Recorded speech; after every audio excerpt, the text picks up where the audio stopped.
চেহারা স্বাস্থ্য ভালো ছিল, গোল গাল পুরো একদম শরীর ছিল, গোল গাল শরীর ছিল, আর এই হয়ে গেছে এখন শুকিয়ে। এখন এই চোখের অবস্থা দেখুন, দেখেন চোখের অবস্থা দেখুন, কতটা আতঙ্কিত, কতটা ভয়ভীত। পুতুল ক্রিয়া।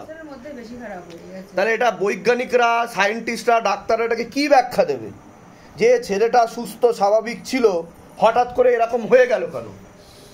এ তো জন্ম থেকে বিকলাঙ্গ ছিল না, ইম্যাচিওর ছিল না, ক্লাস 6 অবধি মানে স্কুলে যেত, ক্লাসও করতো, তাহলে সে হঠাৎ করে এরকম হয়ে গেছে। সিদ্ধান্ত বারবার প্রশ্ন করেছে, উত্তর তো পাইনি যে কেন এরকম।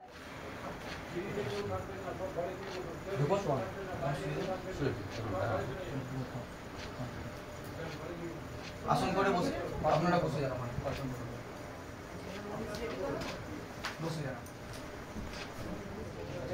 আসন করে বসে যান। ওনাদের কি অ্যাপার্টমেন্ট আছে? আচ্ছা, কোথা থেকে আসছেন? এই প্রথম আসছেন না এর আগে আসা হয়েছে? এই প্রথম আসছেন আপনারা? সন্তান কি আপনার? নাম বলুন সন্তানের। দিব্য মল্লিকের বয়স কত? 17। ক্ষতি করা হয়েছে পুতুল ক্রিয়া। কোন বাড়ির তরফ থেকে? বাবার বাড়ির তরফ থেকে। জন্মের পরে ঠিক ছিল। জন্মের পর ঠিক ছিল? আচ্ছা, তারপর আস্তে আস্তে এরকম হচ্ছে। কতদিন ধরে ক্ষতি হচ্ছে? বড় ক্ষতির প্রয়োগ কতদিন ধরে পড়ছে? 7 বছর ধরে বড় ক্ষতির প্রয়োগ। 7 বছর ধরে বড় ক্ষতির প্রয়োগ করছে। পুরো নিকট লোক করছে। নিকট আত্মীয়, রক্তের সম্পর্ক। কথাবার্তা হয়? হয়। আচ্ছা, কত লাস্ট ক্ষতি কবে করেছে? 1 বছর আগে। 1 বছর আগে। আচ্ছা, কোনো জিনিস দিয়ে ক্ষতি করছে? ওর জিনিস রয়েছে, পুতুল বানিয়েছে। পুতুল বানিয়েছে। কি জিনিস আছে ওর? পোশাক রয়েছে। পোশাক রয়েছে, ঠিক আছে। আচ্ছা, এবার আমি বলছি বিষয়, বলছি সন্তানের বিষয়। শরীর শুকিয়ে যাচ্ছে, রক্তের সমস্যা, নার্ভের সমস্যা বৃদ্ধি পাচ্ছে। মূল সমস্যা বোন মারোয়ার মস্তিষ্কে, যেখান থেকে রক্ত উৎপাদন হয়, ঠিক আছে। এছাড়া অন্য বাচ্চাদের থেকেও পিছিয়ে চলবে, সম্পূর্ণ বিছানায় শয্যাশায়ী হয়ে যাবে, পড়াশোনার দিকটাও ঠিক দেখতে পাওয়া যাচ্ছে না, ওর খিঁচুনি হয়ে যেতে পারে, মাথায় কানে আর গলাতে সমস্যা তৈরি হয়ে যাচ্ছে, চোখেতেও সমস্যা তৈরি হচ্ছে, কানেতেও সমস্যা তৈরি হচ্ছে, এরকমই দেখতে পাওয়া যাচ্ছে। এটা তন্ত্রক্রিয়ার প্রভাব ও প্রয়োগের কারণেই এরকম হচ্ছে। আস্তে আস্তে ওর পুরো শরীর বেঁকে যাবে, এরকমই দেখতে পাওয়া যাচ্ছে। এটা পুতুল ক্রিয়ার প্রভাব ও প্রয়োগের কারণে হচ্ছে, এরকমই দেখতে পাওয়া যাচ্ছে। ডাক্তার দেখানো হয়েছে? ডাক্তার কি বলছে, কি হয়েছে ওর? নার্ভের প্রবলেম। আচ্ছা, নার্ভের প্রবলেম। তা কতদিন ধরে এই সমস্যা চলছে আপনাদের? যখন 10 বছর অবধি হাই স্কুলে গিয়েছে, হাঁটাচলা করছে, কথাবার্তা সবই ঠিক ছিল। 10 বছর পর থেকে আর হাঁটাচলা করতে পারে না, আর ধীরে ধীরে এখন আর খারাপ হয়ে যাচ্ছে। তা ও যেটা বলছে মিলেছে না মেলেনি কথা? তাহলে জন্ম থেকে সমস্যা ছিল না, তাই তো? বোঝা যায়নি, বোঝা গেছে কি তখন? তখন স্বাভাবিক ছিল, অস্বাভাবিক তো ছিল না। আর যত 10 বছরের পর থেকে এই জিনিসটা লক্ষ্য করা গেছে। 10 বছর আগে থেকে অল্প অল্প বোঝা গেছে। 10 বছর আগে থেকে অল্প অল্প। স্কুলে ভর্তি হয়েছে না হয়নি সেটা বলো? স্কুলে যখন শুরু হয় ভর্তি করা হয়েছে, ভর্তি নিয়েছে ওকে স্কুল, তার মানে ও সুস্থ স্বাভাবিক ছিল, আমি ধরে নিতে পারি। একটা স্কুল কখনো ভর্তি না যদি একটা ছেলে মেয়ে সুস্থ বা স্বাভাবিক থাকে, তাই কি না? হাঁটাচলা করলে তবেই তো নেয়, কথাবার্তা বলার চেষ্টা করলে বা পারলে তবেই তো নেয়। ক্লাস 6 অবধি গেছে। তাহলে আমি এটাই জানতে চাইছি, আমরা যেটা আগে থেকে বলছি সেটা মিলছে কি মিলছে না? কারণ অনেকের থেকে জন্ম থেকেই বিকলাঙ্গ বা সমস্যা, ব্যাপারটা বুঝতে পেরেছেন? এটা তন্ত্রক্রিয়ার প্রভাব ও প্রয়োগের কারণে হচ্ছে। তা ডাক্তার কি বলেছে, কি রোগ হয়েছে? ডাক্তার বলেছে ওটা জন্ম থেকে হয়েছে, ওটা আগে কম ছিল, বয়স হচ্ছে, ধীরে ধীরে বেশি হচ্ছে। ধীরে ধীরে বেশি হচ্ছে।